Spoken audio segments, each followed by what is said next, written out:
Welcome to Dangerous Ideas. I'm Lee Camp. Thanks for joining me. And today's going to be a bit of a hodgepodge of important news that I'm covering. Unlike yesterday, where I spent the whole hour on one topic, today we're going to jump like a frog, like a kangaroo, like a wombat. Can they jump? I'm not sure. We're going to be jumping from one thing to the next, but all very important shit. And yeah, let's just get into it. The past couple of days, the fighting has been intensifying between Israel and Hezbollah. Hezbollah firing some 320 rockets at Israel in a response to Israel's pre-dawn strikes on Hezbollah on Sunday. I think I have that, or maybe I have that backwards, followed by Hezbollah was in response to Israel strikes. Both sides, this is from New York Times, both sides quickly declared victory and suggested they would return to what has been the new norm. Endless rounds of tit-for-tat strikes. It says, this is, New York Times being New York Times. This next sentence, it says, Iran, for its part, appears to have held back its vengeance, at least for now. Of course, New York Times, being the New York Times, fails to mention why Iran, for the uninformed out there, wants vengeance. Is it just that they don't like Jewish people? No, it's the fact that Israel has been assassinating many of their people. Some of them while in Iranian consulates, which, of course, is illegal under international law. I mean, all the assassinations by Israel against Iran have been illegal under international law, but that hasn't stopped them at all. Israel does not care about international law, as we've seen with nearly a year of genocide. That's right, folks. We're just a little more than a month away from a year of genocide. Who would have thought that Israel could commit genocide for a year and not be somehow stopped by the international community? But good news on that front is that Israel's economy is completely and utterly collapsing, and I've covered that several times. But anyway, in terms of the heating up of the war between Israel and Hezbollah, Netanyahu is clearly angling, positioning Israel for a much larger war, because he wants to drag in the U.S. into a hot war, as opposed to what the U.S. has been doing so far, which is just supporting the genocide, supporting the Israel's attacks. But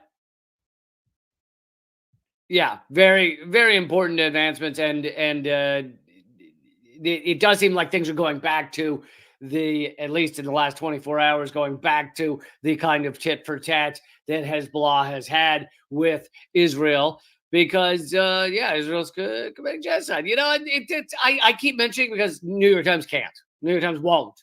So when New York Times writes their articles, or CNN or Washington Post or whatever, whenever they give you the update on what's going on in Israel, they seem to leave out the part. It's like, oh yeah, just committing genocide. Oh yeah, years worth of genocide right about now. They seem to forget that part. But in terms of Israel's economy collapsing, this is not Israel's economy, but it is important. The impact of BDS.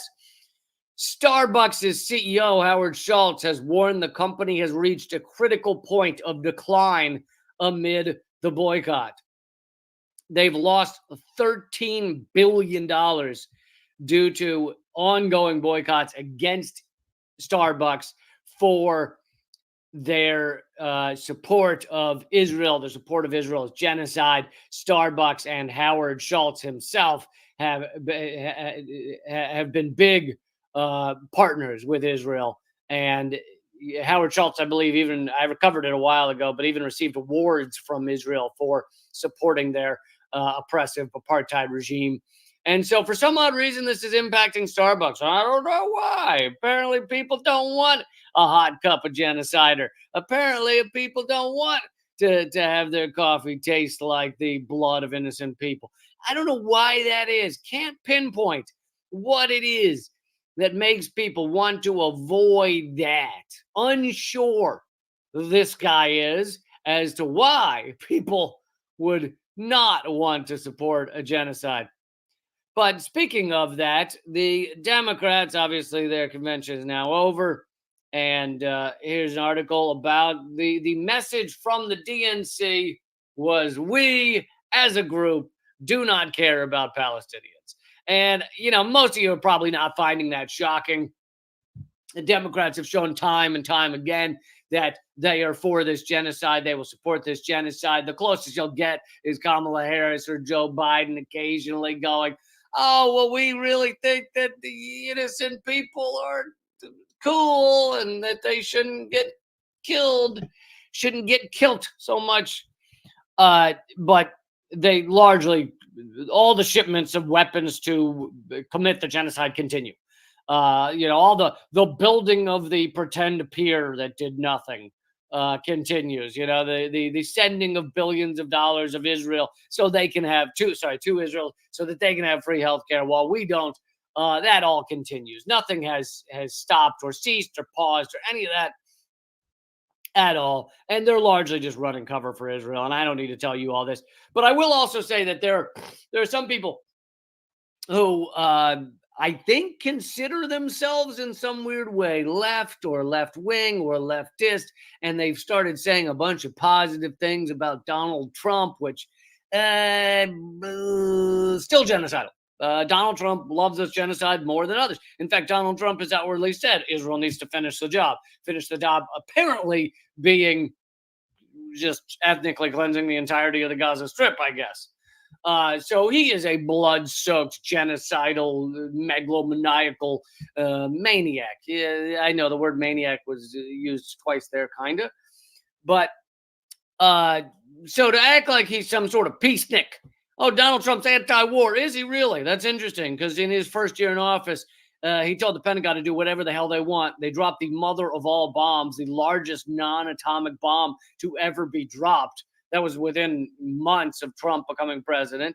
That first year he was president, they dropped 40,000 bombs, the Pentagon did. And that's because the commander-in-chief said, go to town, 40,000 bombs. Now, Obama's final year in office, he dropped 26,000 bombs, or his Pentagon did. So neither of them are peaceniks. Don't run around acting like one of them supports peace somehow. That is pure lunacy. That's really holding up, Charles Manson and Ted Bundy and the Zodiac killer and saying, well, Zodiac didn't actually kill him. In terms of numbers, Charles Manson was really trailing behind. So I'm going to vote for him. I'm going to throw my lot in with good old Mancy. It's just idiocy to get involved in supporting one or other of these genocidal maniacs. Anyway, but yeah, this article from Mondo Vice says the Democratic National Convention did not go well for supporters of Palestinian rights. The one positive to emerge from the DNC was that was the first panel ever officially sanctioned by the DNC on the subject of Palestinian rights marked a major step forward politically and was the result of a powerful grassroots movement to get Palestine mentioned in some official capacity at the convention. Look, it sounds to me like they're trying to give some positive to the activists out there. And the activists are everybody who's on the streets, everybody who's telling people to boycott places and BDS. And there's so much amazing work, amazing effort, amazing energy that is being put out. And I try and bring that up maybe more than most and talk about it and support it and show you guys videos of it to talk about how powerful and important it is. I mean, hell, I just mentioned how Starbucks is losing billions and billions of dollars. But the fact that the DNC had a panel about Palestinian rights, that means nothing to me. I could not give a shit less. A panel, and here's the thing: is like a panel is a step below adding something to the platform, right? Because a panel is not the decision; it means just a discussion of it. Now, if they'd added something to the platform of the DNC saying they stood for Palestinian rights or a Palestinian state or something, guess what? that would still be meaningless because their platform doesn't mean shit to them. The DNC, Bernie, remember Bernie's big thing that he quote unquote won in 2016 was to have sway, a lot of sway on the DNC's platform, and so he had his people on the platform, Cornel West being one of them, and he had various people on the platform, and they got things discussed and added to the DNC's platform, and guess what? None of it mattered. None of it mattered. Nothing on the platform that the DNC, the corporate shit show at the top, nothing on the platform that they didn't already support happened in any way. It's meaningless. The only way their platform means anything is if it already aligns with corporate America that runs the Democratic Party, and they then go, oh, these were things we wanted anyway. Then you go, oh, that platform matters. There you go. They're doing the platform. Otherwise, you jam something on the platform via activism and everything that they don't care about and don't want to do, and then they don't do, and then a year later they remove it from the platform. Meaningless. All meaningless. So I'm not going to sit here and celebrate that. There was a panel. They had a discussion about whether they want to talk about Palestinian rights. There was an email that went out that recommended that they next year send a follow-up email that could suggest that there be a discussion about whether to have a panel on Palestinian rights. Really? Well, that is some serious movement on by the Democrats. Good on them. Really getting things moving. So the article continues, but aside from that small but still significant victory, I don't think it's a significant victory, the Democrats were largely successful in burying their deep complicity in the genocide in Gaza. Protesters outside clashed occasionally with police, and some protesters inside the convention and some associated events caused brief disruptions, like holding up banners. I showed some video of that the other day. But little attention was paid to Gaza on the whole, either from the stage or in the media. So, of the two parties, the two corporate parties that rule our system, how much discussion at these conventions was there of stopping this genocide? Essentially, zero.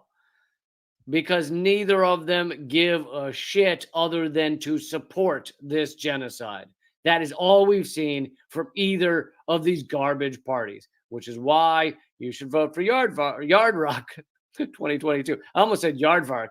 That'd be a pretty good. If there was an Aardvark found in my yard, then Yardvark 2024. Maybe it'd be Yardvark 2028. An anteater from my yard. But no, Yardrock2024.com. You can go read his platform, which is very significant.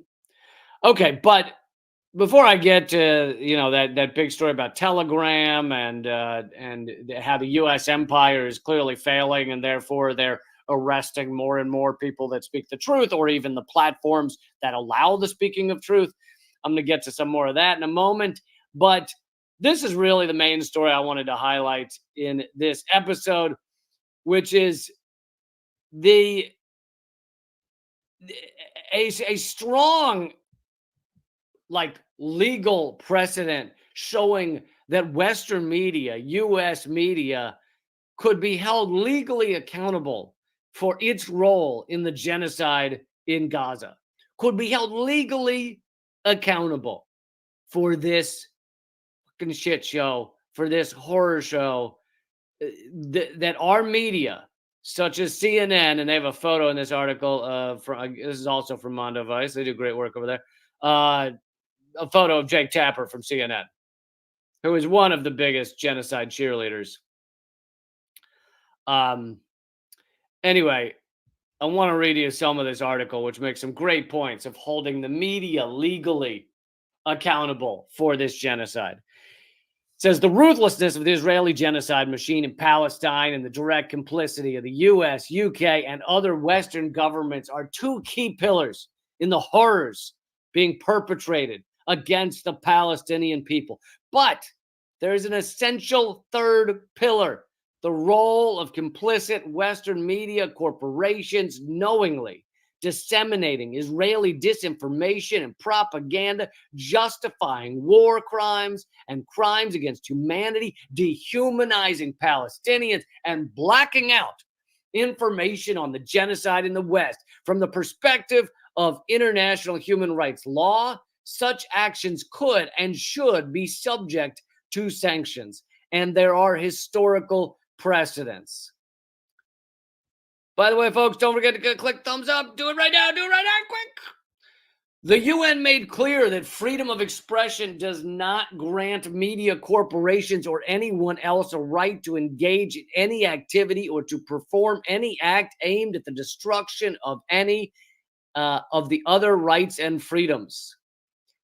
So the UN in their laws has said, yeah, you have freedom of speech, but you can't use that freedom of speech in order to crush others, in order to allow for the crushing of others, in order to run interference to allow the crushing and destruction of a people. Basically, you can't use your freedom of speech to allow or foment a genocide. At the same time, in another UN conference room, delegates were gathered to create a new convention on the prevention. Okay, they're just trying to rhyme now, right? They know. Are they rapping these things? Is the UN generally rap? Well, some of their meetings, because I'm starting to get that feel. The Convention on the Prevention of the Punishment of the Crime of Genocide. Don't you got nowhere to hide if you commit genocide? I think that's a lot of what goes on at the UN. It's a lot of rapping. There too, the drafters were aware of the danger of speech that dehumanizes and incites and removes the rights and also infects with skin mites. The final convention would criminalize not just genocide, but also incitement to genocide and complicity in genocide, prohibitions that apply not only to states, but to private actors as well. So you can't incite genocide, but you also can't be complicit in genocide. And our media is 100% complicit in genocide. They run interference by, I've brought you a million times how the New York Times, all the rest, CNN, all of them will take out the actual perpetrator of the murders. They will say 1,000 Gazans dead. They will say strikes hit. They will say bombs fell. They bullets hit. They will not say Israel murdered. They will not say Israel struck. They will not say Israel bombed. They will not say Israel beheaded, which is what's going on. They run interference in so many different ways, using language, using euphemisms, using the muddying of the waters, saying, oh, it's rough on both sides, saying it's confusing. Oh, it's so confusing. We just can't wrap our head around this. Yes, we can. It's called genocide. End of sentence. Done. Wrap your head around that shit. They just do it in a million different ways. A lot of it is lying by omission. A lot of it is, we're going to mention the hostages that Hamas took about 1,000 billion times, which is a new number. 1,000 billion times we're going to mention the hostages Hamas took. We will never, essentially never mention the hostages that Israel has, which is like 10,000 hostages Israel has. Even when we said, this is way back in last November or whatever, remember there was a hostage deal, something like, I don't remember what it was, 50 or 100 hostages that Hamas released, maybe 50. And Israel released, I think, 3 times that, women and children from their prisons. And the mainstream media covered that. They said that, there's been a hostage exchange, They never, to people sitting at home across America, I think a lot of them were going, what do you mean hostage exchange? Who was Israel releasing? Because the mainstream media could never mention who Israel was releasing. They could never say Israel was holding thousands upon thousands of hostages pre-October 7th. That ruins the whole propaganda game. So they just act like it doesn't exist. Anyway, that's one example. The drafters of both instruments were aware of the conviction in the Nuremberg Tribunal just 2 years earlier of publisher Julius Streicher for incitement and persecution on political and racial grounds. The court found that Streicher's media publication Der Stürmer continued to publish articles that included incitement to murder and extermination, even while he was aware of the horrors that were being perpetrated against European Jews by Nazi Germany. 50 years later, the International Criminal Tribunal for Rwanda would convict 3 media personalities for their role in inciting the Rwanda genocide. Apparently, the radio programs were quite pivotal in the Rwanda genocide.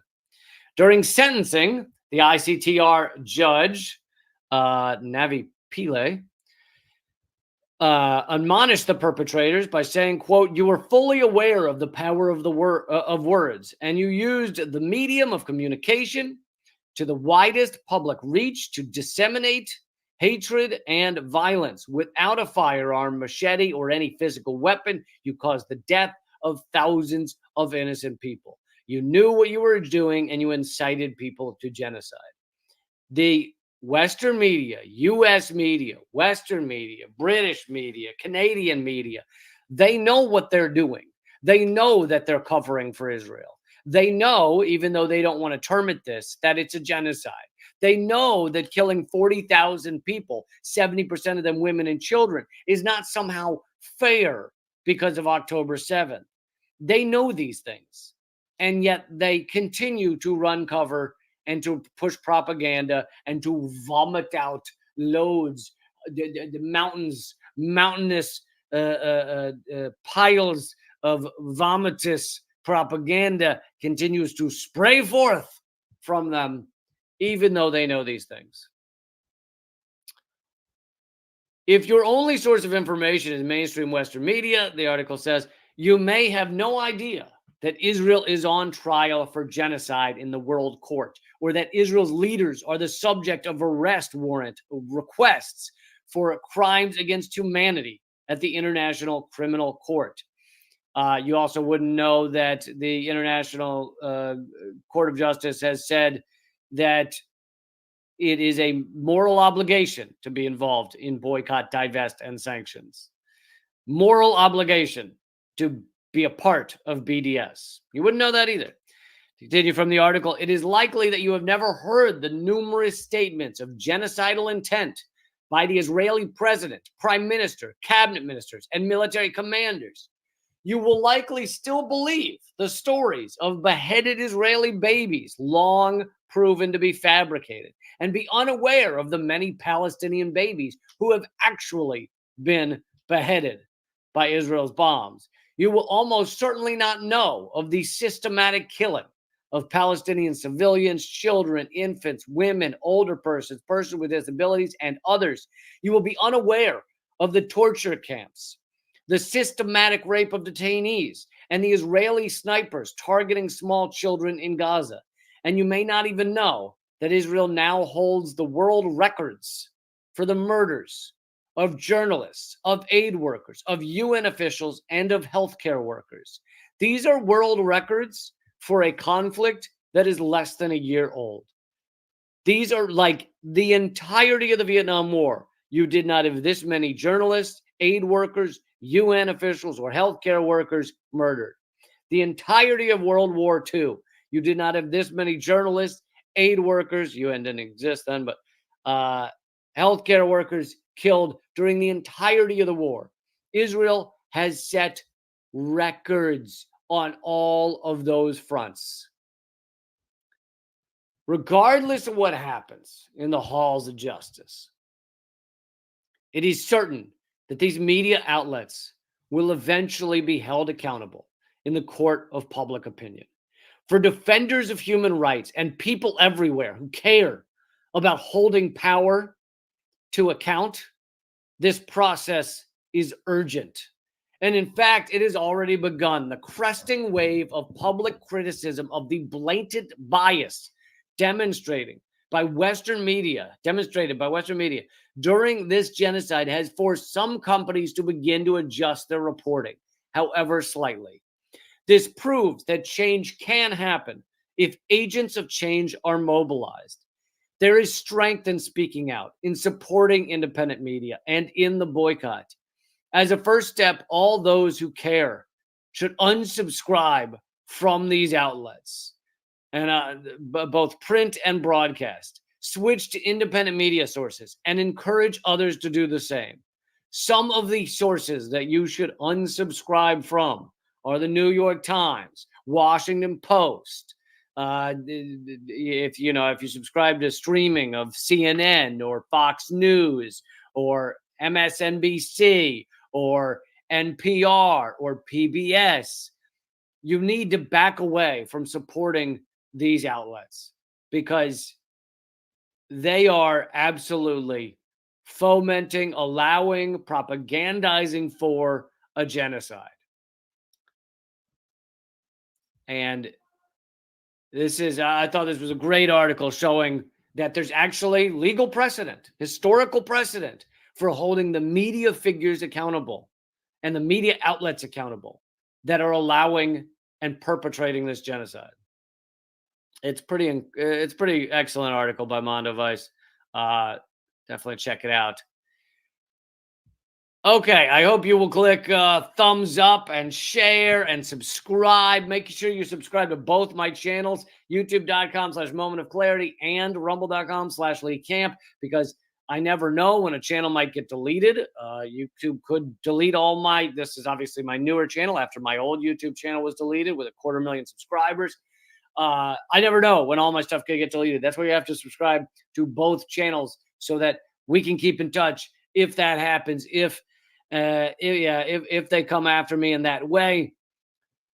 And I hope that you feel like you're getting 38 cents worth from this episode. If you do, sign up at leecamp.net, scroll down to become a subscriber. It's $6 a month, and it's the only reason this show continues. And honestly, it's touch and go. Just a quick scheduling thing before I get to the breaking news about Telegram and other media outlets that are under attack. Just a quick scheduling thing. We're almost to the end of August. This was the month where my schedule is weird and videos are a little strange and at times and stuff. I will be back in Baltimore. Should have a show for you Thursday, August 29th. That should be where I'm back to somewhat of basically my usual schedule. And we'll see. I may play with the times more than I have been over the past 2 years because it seems that you guys may appreciate different times. Maybe I'll do some polling of you guys, see if I have a choice of different times, whether one's better for you to be live. Anyway, thank you all who make this show possible. Okay, let's get to the latest attack on basically the outlets that allow me to speak the truth to you. So many other independent voices. You've seen them crush these social media outlets and crush our individual channels, right? I don't need to list everything that's been done to me. The biggest things that have been done to me is my Facebook used to be my largest channel. It's since 2016. It's completely shadow banned. I'm lucky if 100 people see my average post on Facebook, even though I had 330,000 followers. YouTube, my main channel, deleted, banned around the world. Spotify removed my podcast. It's back up under a new name, The Lee Camp Show. So that's just kind of the biggest ones. There's a long list of what's been done to me, but they basically they brought Facebook to heel.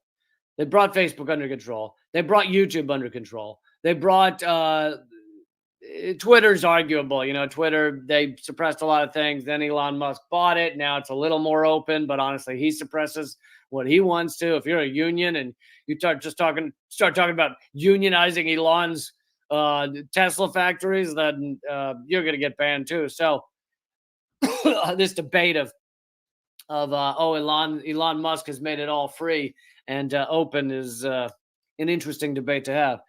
But some of the ones that they had, we saw them bring all these various companies, social media companies, under the grasp, the chains of the U.S. ruling elite to allow the censorship of whatever they kind of wanted, and perpetrating the entire RussiaGate hoax, which has all been debunked and collapsed, and yet they continue to act like it's somehow real. Just to give one example, but so WikiLeaks was completely uncontrolled by them. So what did they do? They arrested Julian Assange and tortured him for 12 years. There's several others. Why am I blanking on my own tweet? Ugh. Not good, Lee. Not good. Sometimes you have those days where all the synapses are firing, and other days where it's just like it all feels like you're going uphill. So there's WikiLeaks. There's TikTok, right? They couldn't control TikTok, so they were forced it to sell to U.S. billionaires. They can't control Rumble, so Rumble has been banned in France, and they're working on censoring it in other countries. I believe Britain has put forward some laws that make it incredibly difficult for Rumble to operate, and there was a time where Rumble thought they might have to pull out of Britain. I don't know where that stands now, but they continue to go after Rumble. And one of the last remaining ones is Telegram. Now, I've never had a Telegram channel just because I'm just exhausted from creating new channels every 2 weeks. So I never created one. Maybe I should have. Anyway, they couldn't control Telegram. They couldn't stop it. It was created by a Russian who then didn't like the restrictions he was getting in Russia. And so he moved to Dubai or somewhere. And then he was just arrested. The breaking news is he was arrested in France. And Tucker Carlson, who I have about 1,000,001 problems with what he stands for, but he put it pretty well. Pavel Durov left Russia when the government tried to control his social media company, Telegram. But in the end, it wasn't Putin who arrested him for allowing the public to exercise free speech. It was a Western country, a Biden administration ally. He likes to throw Biden in there as if any U.S. state wouldn't do this. This is just the U.S. empire. You don't have to act like it's Biden. Trump would have done it. Obama would have done it. Bush would have done it. They're all trying to crush these platforms. Let's remember that the hit that was put out, the assassination plan on Julian Assange, was done during the Trump administration, okay? The vast majority of the suppression on Facebook was done during the Trump administration after 2016. The much of the suppression done to RT and RT America was done during the Trump administration. Anyway. In the end, it wasn't Putin who, I said that. The Biden administration ally and enthusiastic NATO member that locked him up. France arrested him. Pavel Durov sits in a French jail tonight, a living warning to any platform owner who refuses to censor the truth at the behest of governments and intel agencies. Darkness is descending fast on the formerly free world. I thought he put that pretty well, despite all of the problems I have with Tucker Carlson. Anyway, the Guardian, here's the Guardian report on it. And the Guardian, of course, is they're sacks of shits in their own way. They completely abandoned Julian Assange after working with him. They did joint reporting. And then when the U.S. empire came after him, the Guardian said, Julian who? Unfamiliar. I don't know. Who's this Julian guy you're talking about? What do you mean? But in this article, they get most things right. What the title is "What the Telegram Founders' Arrest Means for the Regulation of Social Media Firms." They start off the article with, "So we've entered a world in which the CEOs of major social networks are arrested and detained." I'm always amazed when you have typos in like the largest media sources in the world in like their first sentence in major articles that have been shared 1,000 times. Like, how is it that some of the largest media outlets can't just fucking proofread there? I used to think I've had typos in my stuff, but I'm just a dude. Like, I'm not the goddamn New York Times. Like, I don't have 7 people reading the thing after I write it. So I'm not saying this is to me. This is not to me. This is not hypocritical for me to have typos and say why do they have typos, because they are a much larger entity. I know this is a tangent, but their opening sentence says we've entered a world in which the CEOs of major social network, they left off the S, of major social networks are arrested and detained. That's quite a shift, and it didn't come in a way anyone was expecting. Jennifer Rankin in Brussels says French judicial authorities on Sunday extended the detention of Russian-born founder of Telegram, Pavel Durov, after his arrest at a Paris airport over alleged offenses related to the messaging app. When this phase of detention ends, the judge can decide to free him or press charges and remand in further custody. French investigators had issued a warrant for Durov's arrest as part of an inquiry into allegations of fraud, drug trafficking, organized crime, promotion of terrorism, and cyberbullying. Basically, they threw every charge they have in their book at this guy for creating an app and a platform that doesn't censor people like me. They're so furious that there is a platform that allows the truth about France, about the U.S. empire, France being part of the U.S. empire now. I view Europe as a vassal states. If you aren't willing to censor all of it for the empire, then they will come after you. And now they're arresting CEOs of these platforms. By the way, he has French citizenship. Durov, who holds French citizenship, along with Emirati, St. Kitts and Nevis, and Russian. Telegram put out a response saying Telegram abides by EU laws, including the Digital Services Act. Its moderation is within industry standards and constantly improving. Telegram CEO Pavel Durov has nothing to hide and travels frequently in Europe. It is absurd to claim that a platform or its owner are responsible for abuse on that platform. Yeah, I mean, it totally is absurd to claim to claim that they're responsible for it. Now, that doesn't mean you can't ask. Like, there can be movements to get platforms to censor like kiddie porn and garbage like that. I have no problem with people having movements to do that. I don't think that the creator of the platform should be arrested for stuff that's done on the platform. I do think that if it is rife with the PORN, I just remember that I think if you say that word much on YouTube, they'll just like completely demonetize and destroy your video, even though you could be. It's just so stupid. The censorship is so garbage. Like, you can't even talk about Nazis. Germany's Nazis. You can't even talk about them anymore, which means you can't say bad things about them, or YouTube will demonetize you.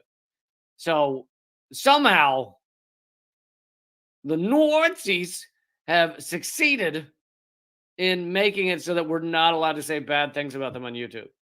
How fucked up is that? How fucked up is that? That you can't. Anyway, I'm sure I've already gotten this video demonetized. It's just, or worse. Maybe they'll just ban it outright. I don't know.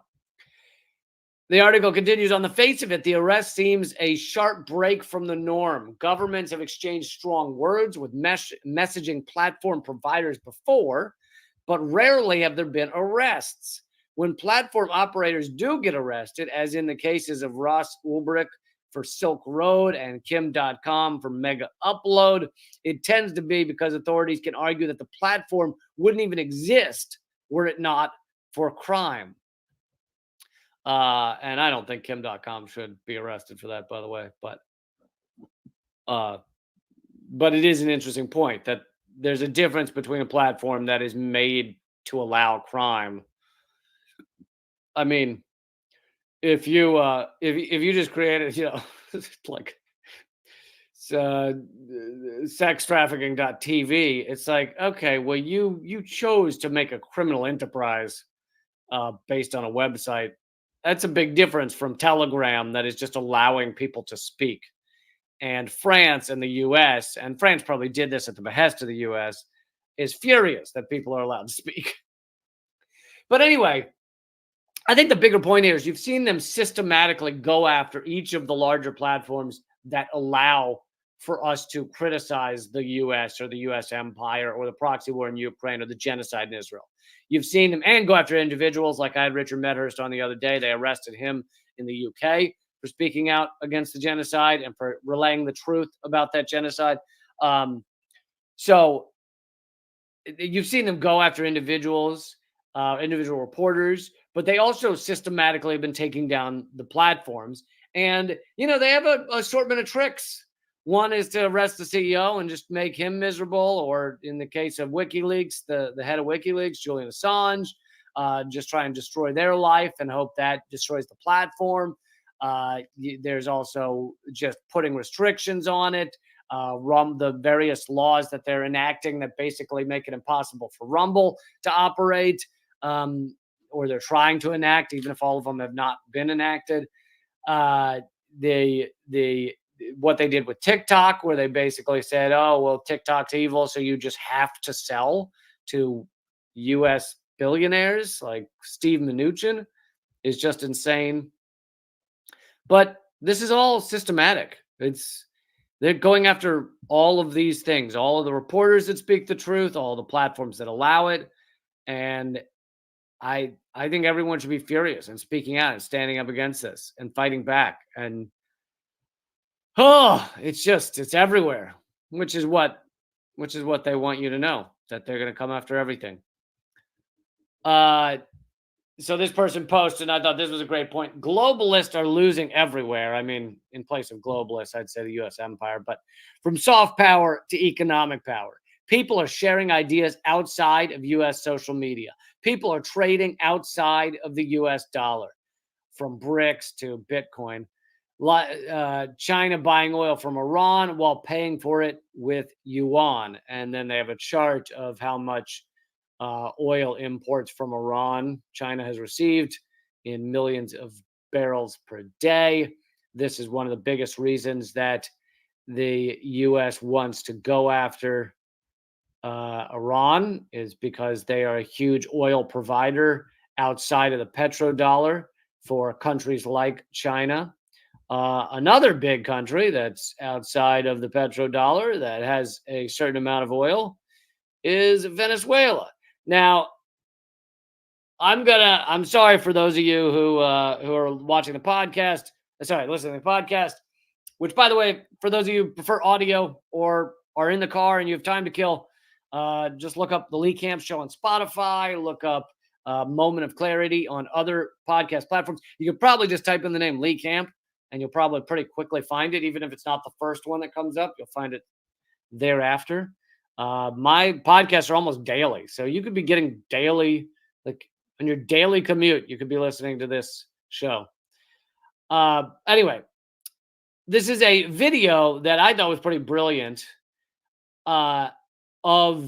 It's an animation of barrels of oil in various countries. The audio. And I'm going to narrate it for those of you listening to the podcast. Vietnam, 330 billion barrels. India, 345. I'm going to speed it up. Sudan, 382 billion barrels of oil. Oman, 397. Mexico, 427. Azerbaijan, 540 billion. Angola, 577. Norway, 607. Ecuador, 615. Guyana, 750 billion. Algeria, 900 billion. Brazil, 975 billion. Okay, that sounds like a lot of oil. Qatar, 1.8 trillion. China, 1.9 trillion. Kazakhstan, 2.2 trillion. Nigeria, 2.7 trillion. US, 3.5 trillion barrels. Libya, 3.6 trillion. Now do you know why they wanted to go into Libya?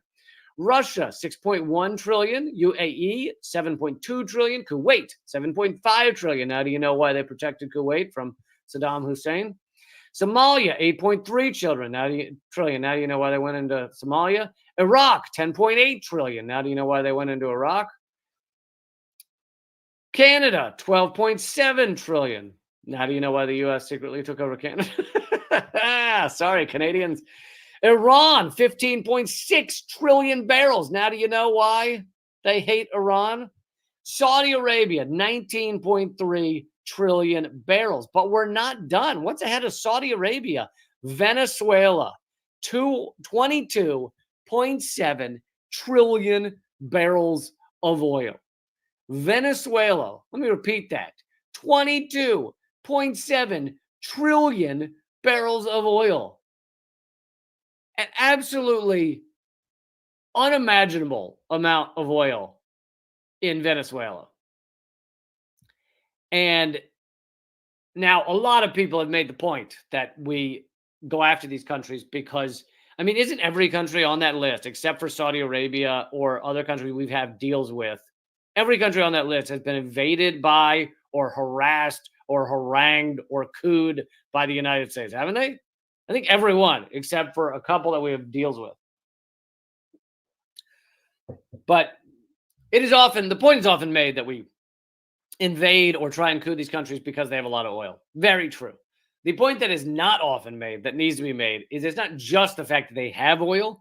It's the fact that if they were fully allowed to sell their oil outside of the petrodollar, if Venezuela was not totally attacked by economic sanctions, they would be one of the richest countries on earth.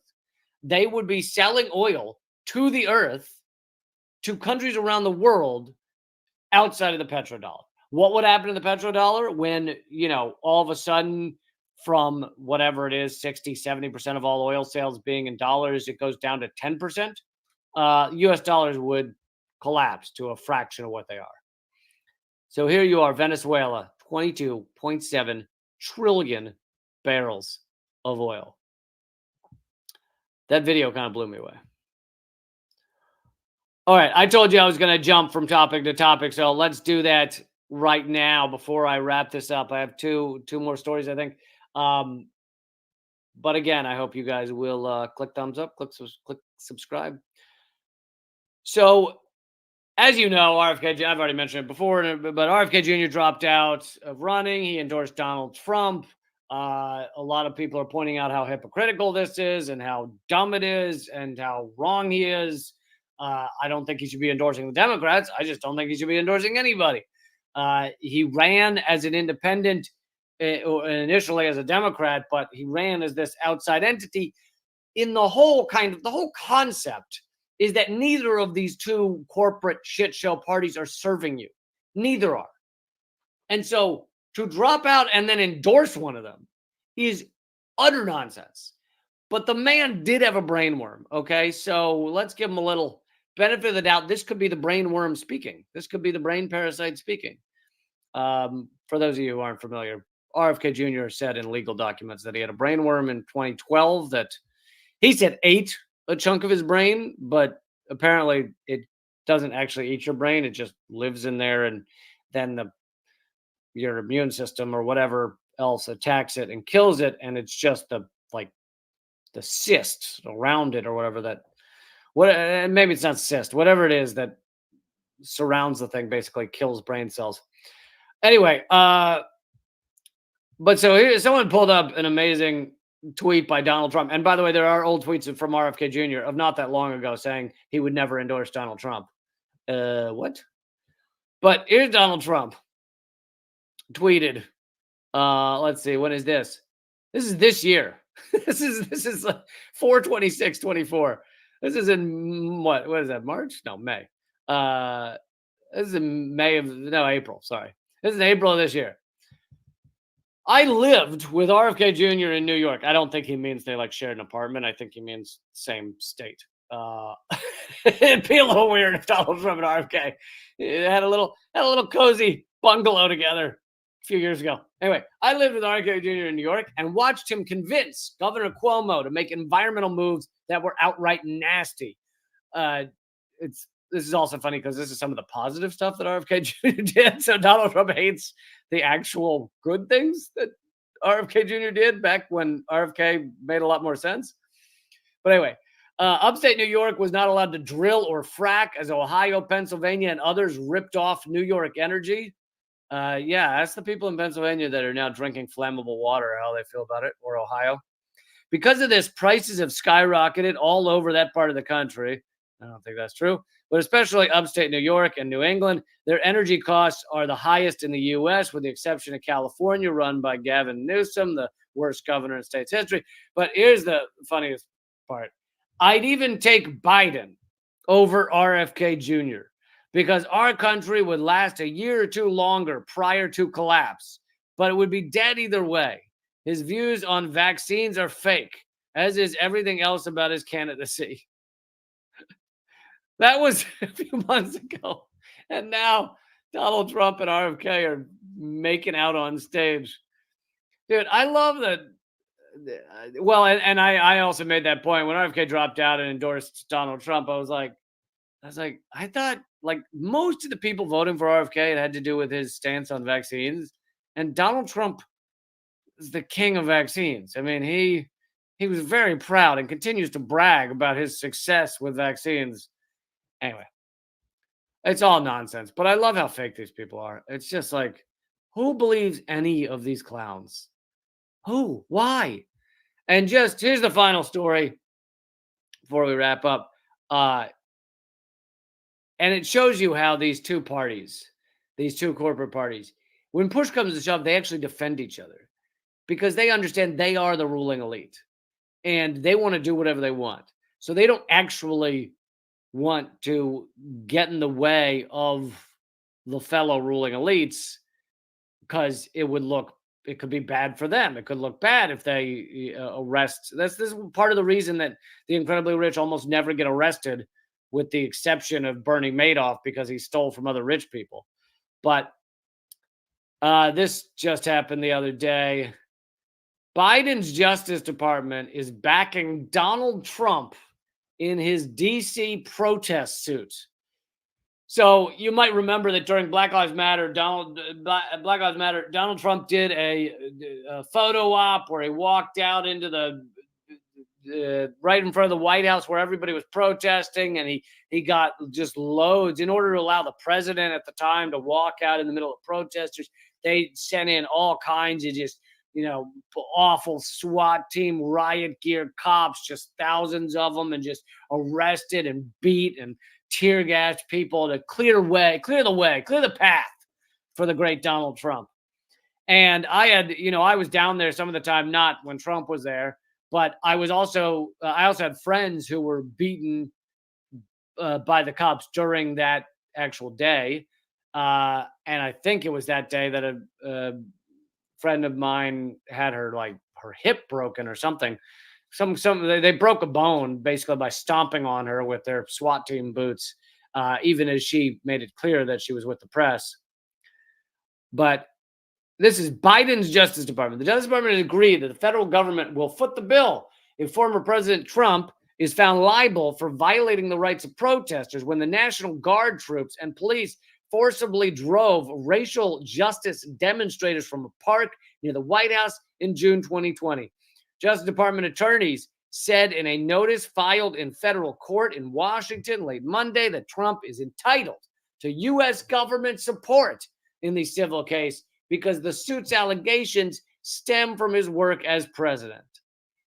It's the latest opportunity for the courts to weigh Trump's conduct in office and whether he can be held legally liable for his actions while president. Supreme Court's landmark July ruling concluded that the presidents enjoy broad criminal immunity for acts deemed part of their official duties.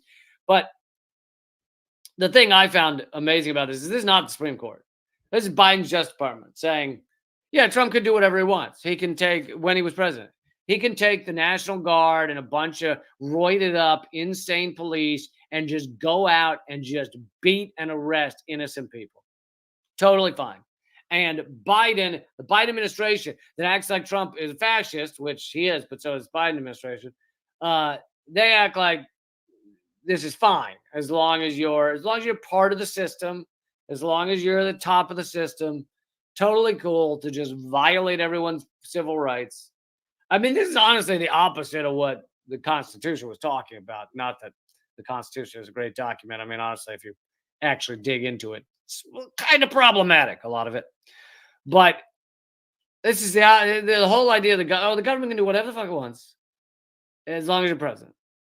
Go out there, beat children, beat disabled folks, arrest them, lock them up for without charges. Who cares? You're the president. Do as you please. And this shows it's all one team, right? This type of shit shows there's one team of ruling elite rich fucks, and they're working together to violate your civil rights and abuse you. And here they are defending each other, working together to make sure that can be done. Just so repulsive. Okay. Hope you enjoyed the show. I should be back to a normal schedule starting Thursday, August 29th. And please make sure you hit subscribe, hit share. And, this show's only possible thanks to you guys. So I've restarted my Patreon. If you want to get both my ebooks, the moment you sign up, you'll get Dangerous Ideas, the ebook, and you'll get Bullet Points and Punchlines. You'll also get my latest Zoom comedy special, Laughing All the Way to the Shitstorm, which got rave reviews. No, seriously, people enjoyed it, though. They really did. You'll get all that if you sign up at patreon.com/Lee Camp, or if you sign up at leecamp.net, which is my locals page, and scroll down and become a subscriber. All right. See you Thursday, and keep fighting.